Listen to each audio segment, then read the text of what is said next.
Mesdames, Messieurs les journalistes, Mesdames, Messieurs, chers invités, en vos grades, rang et qualité, j'ai aujourd'hui l'insigne honneur de vous présenter les éléments clés de la trajectoire économique des 12 années du président Macky Sall à la tête de l'État du Sénégal. Exercice a priori complexe si nous admettons que l'économie est une synthèse multifactorielle qui rencontre une réalité et des interactions complexes.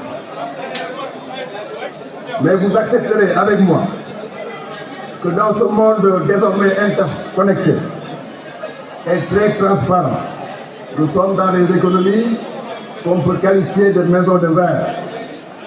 Les données sont vérifiables par tous les acteurs du système économique. Nous pouvons donc, à partir de données claires et objectivement vérifiables par tous les experts, vous présenter les performances économiques et budgétaires réalisées par le Sénégal dans la période 2012-2024. L'exploitation du livre blanc que vous avez certainement avec vous vous permettra de disposer de tous les détails et des chiffres sur la photographie économique et budgétaire du Sénégal en 2024. Mais il nous semble important d'emblée de vous exposer 4 aspects essentiels des performances réalisées par le président Macky Sall. Il s'agit d'abord, grand 1, de la révolution dans la méthodologie de gouvernance économique. Ensuite, le PSE ou l'ère de la croissance forte dans le pays. En 3e position, nous allons aborder le changement d'échelle budgétaire au Sénégal avec le président Macky Sall. Et enfin, vous nous permettrez d'aborder l'endettement, mais l'endettement maîtrisé avec le rythme de confiance de notre pays. D'abord, sur la méthodologie de gouvernance économique. Pour la première fois dans l'histoire de notre pays, un chef d'État s'écarte des méthodes de planification basées sur le traitement à court terme des problèmes socio-économiques conjoncturels pour s'orienter vers une planification économique à long terme avec une perspective sur une génération. À partir de son programme de conquête du pouvoir, parce que souvenez-vous, le Yoonu Yokkute était un programme de conquête du pouvoir. Le président Macky Sall instaure au Sénégal un référentiel unique, puissant et global de conduite des affaires du pays. Je veux parler du PSE. Ainsi, ce plan Sénégal émergent, adossé sur une vision claire et articulé sur des priorités, a fini de transformer totalement le visage de notre pays. Mesdames, Messieurs, chers invités, c'est sur la base du plan Sénégal émergent que notre pays a inauguré de manière claire et assumée l'ère de la croissance forte.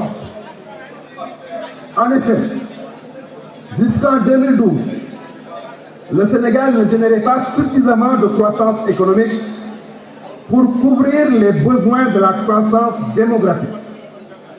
Autrement dit, le poids démographique était supérieur à la croissance économique. Cette croissance économique relativement faible installait notre pays dans une spirale de pauvreté.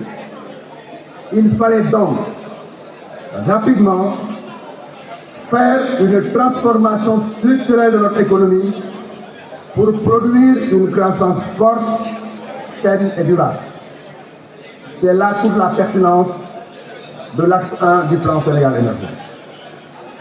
De 18% de croissance en 2012, on est passé très rapidement en 2014 à 6,2% de croissance. En 2015, on est passé à 6,4% de croissance. en 2016 à 7,4% de croissance. En somme, nous avons réussi dans ce pays à avoir sur la période une croissance moyenne de 5,6%, malgré, et je dis malgré, le choc de la Covid-19 qui en 2020 nous a ramené à une croissance de 1,2%. Il me semble donc important, en ce moment, de m'arrêter pour souligner que notre pays s'est révélé pendant cette période de la Covid-19 à la face du monde comme l'une des économies les plus résilientes, parce que, ayant une croissance de 1,3 pendant que la plupart des pays étaient en récession. Relativement à la croissance, nous pouvons dire que si les orientations ne sont pas déréglées, et j'insiste là-dessus, si les orientations du PSE ne sont pas déréglées, notre pays va bientôt s'installer sur l'orbite de la croissance à 2 chiffres. Notons par ailleurs que la croissance générée par le PSE n'est pas une croissance tirée par des flux spéculatifs et virtuels, mais repose sur l'économie réelle, à savoir l'agriculture, le tourisme, la pêche, les mines, l'industrie, etc.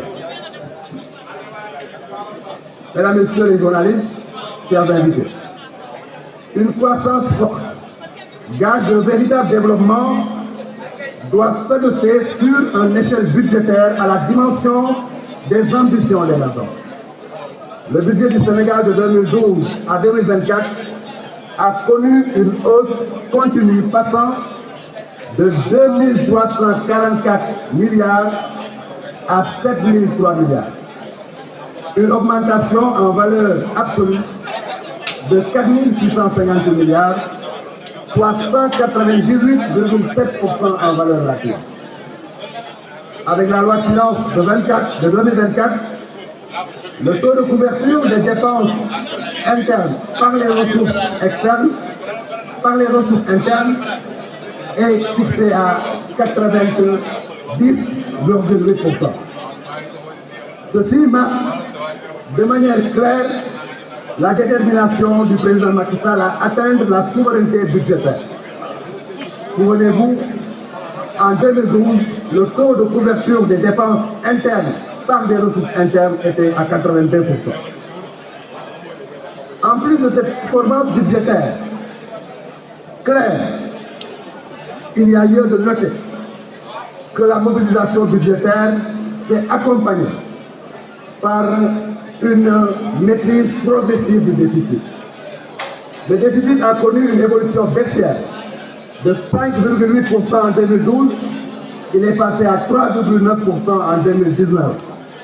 L'objectif visé est de 3%, qui est l'objectif communautaire, allait être atteint si la crise sanitaire de Covid-19 n'avait pas déréglé le cadre. Mesdames, Messieurs les invités, chers membres de la presse, une croissance durable, nous avons dit, soutenue par un cadre budgétaire ambitieux et robuste. Cette croissance et ce cadrage budgétaire robuste ne sont possibles que dans une confiance des acteurs économiques privés et des partenaires bilatéraux et multilatéraux. Le défi de la confiance du Sénégal est présenté dans le livre bilan. Et vous verrez que l'ensemble des institutions de notation apprécient de manière très positive la gouvernance économique du Sénégal. Par ailleurs, l'analyse de la viabilité de la dette en 2023 classe notre pays comme pays à risque de surendettement modéré. Loin des 2 autres cas de figure, à savoir pays à risque de surendettement élevé et pays en détresse. La viabilité et la soutenabilité de la dette du Sénégal est démontrée par la qualité de notre signature sur les marchés financiers. Depuis plusieurs années, le Sénégal se présente sur les marchés financiers en ayant le financement demandé mais avec le maximum de maturité et le taux le plus faible, contrairement malheureusement à ce qui est annoncé ces derniers temps sur le marché des eurobonds. Enfin, si l'attractivité, et j'insiste là-dessus, si l'attractivité est considérée, entre autres, comme un critère de performance économique, c'est-à-dire la capacité pour un pays à attirer des investisseurs étrangers, notre pays, le Sénégal, est performant. Il faut noter qu'en 2023, le Sénégal a capté 1617 milliards d'investissements directs étrangers. Pour finir, retenons qu'en 12 ans, la gouvernance du président Sall nous a laissé des fondamentaux économiques robustes, un cadrage budgétaire solide et une signature crédible, même si par ailleurs des défis sont en perspective dans les autres secteurs. Je vous remercie.